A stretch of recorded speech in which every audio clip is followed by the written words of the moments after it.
আমি এসির মধ্যে খালি ঢুকে থাকি। ভালো বাট অনেক গরম। অনেকদিন বাসায় অবসরে।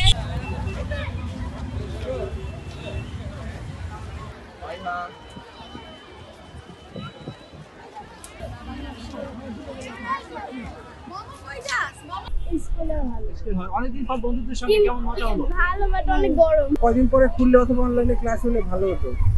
তাতে কি একটা পড়াশোনা ঘাটতি পড়ে যাচ্ছে? না এরকম তো কিছু হতো না। করোনার সময় হচ্ছিল না অনলাইনে ক্লাস, তখন তো সমস্যা ছিল না। খোলাতে ভালো হয়েছে, বাচ্চারা একটু মানে বাসায় সারাক্ষণ থাকে তো, মর্নিং হলে ঠিক আছে, গরমে তো একটু কষ্ট হচ্ছে। আর বন্ধ যদি দিতে চায় যেটা ভালো হবে। এই গরম কি বেশি একটু? হ্যাঁ, কি চাচ্ছ, গরমে কি স্কুলে আসতে চাচ্ছ নাকি? অনেক গরম লাগছে। বাসায় ভালো লাগতেছিল নাকি স্কুলে ভালো লেগেছে? স্কুলে ভালো লেগেছে। স্কুলে ভালো লেগেছে। কি চাচ্ছ, স্কুল বন্ধ নাকি খোলা থাক? বন্ধ। অনলাইনে হওয়া উচিত, অনেক গরম তাই। আমি এসির মধ্যে খালি ঢুকে থাকি।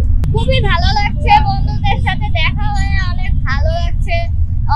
অনেকদিন বাসায় অবসরে কোথাও বাইরে যাওয়া হয়নি। আর স্কুলের বন্ধুদেরকে অনেক মিস করেছি, কারণ আমাদের বেশিরভাগ সময় স্কুলেই খেলা হয়। স্কুলে ঈদের পর একদিন খোলা ছিল, তারপর গরমের জন্য আবার বন্ধ দিয়ে দিছে, তাই অনেকদিন বন্ধুদের সাথে দেখা হয়নি। স্কুল খোলা আর ভালো লাগছে, বন্ধুদের লগে মিলছি, খেলা করছি, পড়াশোনা করেছি, অনেক ভালো লাগছে। No,